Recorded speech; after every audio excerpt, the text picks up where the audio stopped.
অস্ত্রধারী তারা যেখানেই থাকুক, যে মুহূর্তেই থাকুক, যেভাবেই থাকুক, এটা তারা দায়িত্ব নিয়ে থাকে।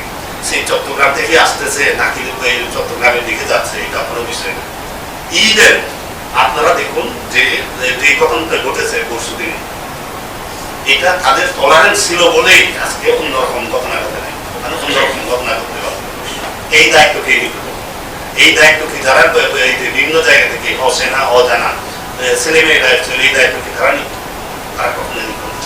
সুতরাং এই যে আমরা যারা বাবারা আছি, মারা আছি, সমাজে ধর্মীয় গুরুরা আছি এবং অন্যান্য যারা আছে, আমাদের একটা দায়িত্ববোধ থেকে এই কাজটা করে যেতে হবে যে দয়া করে এই কাজ কোনোদিন করবেন না। একটা লিমিট আছে, ওই লিমিট থেকে ক্রস করা যাবে না। আজকে যেটা হচ্ছে, অবরোধ দেওয়া হচ্ছে, আমরা যদি এখানে সবাই মিলে ডিক্লেয়ার করি যে এটা অবৈধ আজকে, কারণ গতকালকে তারা শেষ করেছে, আবার নতুন করে ইস্যু বানানোর কি দরকার আছে? আজকে কি কোনো ইস্যু আছে?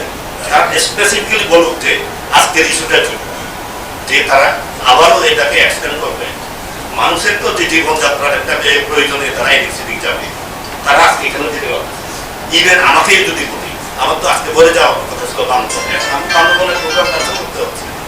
আমার এই জিনিসটা হবে কেন? আমি তো শুধুমাত্র ফাইনান্সিতে আসলে আমি গতকালকে গত পরশুদিন এসেছি, গতকালকে আমি প্রোগ্রাম করেছি ইয়েতে মাটিরাঙ্গাতে।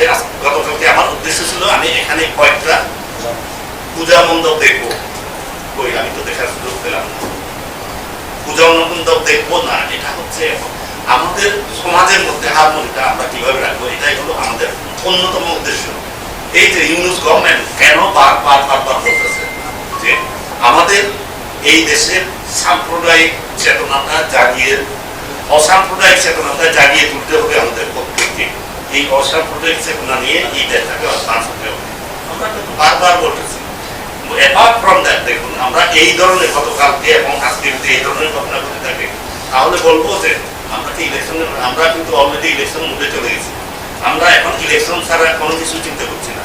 আমরা কাউকে এই সুযোগ দিতে চাই না যে ইলেকশনটা মানে বন্ধ করবো, এটা এই চিন্তা আমাদের আর নাই। আমরা অলরেডি ওই লাইনে হাঁটতেছি যে ইলেকশন করবোই আমরা ফেব্রুয়ারির মধ্যে, মাঝামাঝির মধ্যে।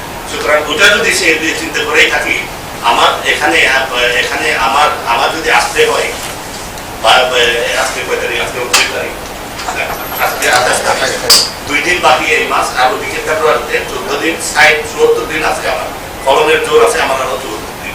এরপরে যেটা থাকবে হচ্ছে ফেব্রুয়ারি পর্যন্ত শুধু ইলেকশনটা করে দেওয়া হবে। আমরা শুধু তখন রুটিন ওয়ার্ক কেন, আমরা কোনো কিছুই করবো না, শুধু অফিসে আসা যাওয়া করবো, মাসের শেষে এখনটা হবে।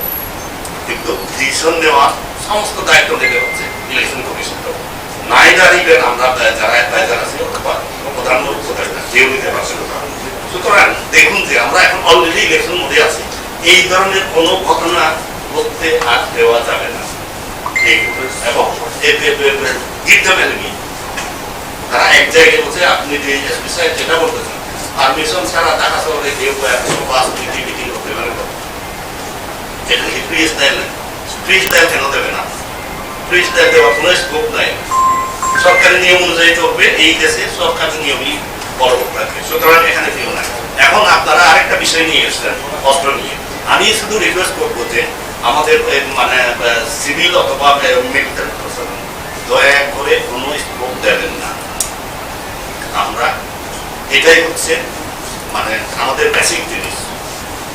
অস্ত্রদান যা অস্ত্র নিয়ে করবে, বাদ বাকিটা অস্ত্র নিয়ে করতে পারবে। চান্দা তোলা এখানে র্যান্ডম। আমাদের এই এলাকায় অর্থনৈতিক উন্নয়ন কোথাতে গিয়ে খুব কষ্ট হচ্ছে। সুজনকে তো আমি খুব ভালোভাবে চিনি। আর কত লোককে সে চান্দা দেবে? দেওয়ারও তো একজনকে দিতে পারি, 2 জনকে দিতে পারি, 3 জন, আর কতজনকে সে চান্দা দেবে? ভাই এগুলি একটু কমে আসা দরকার।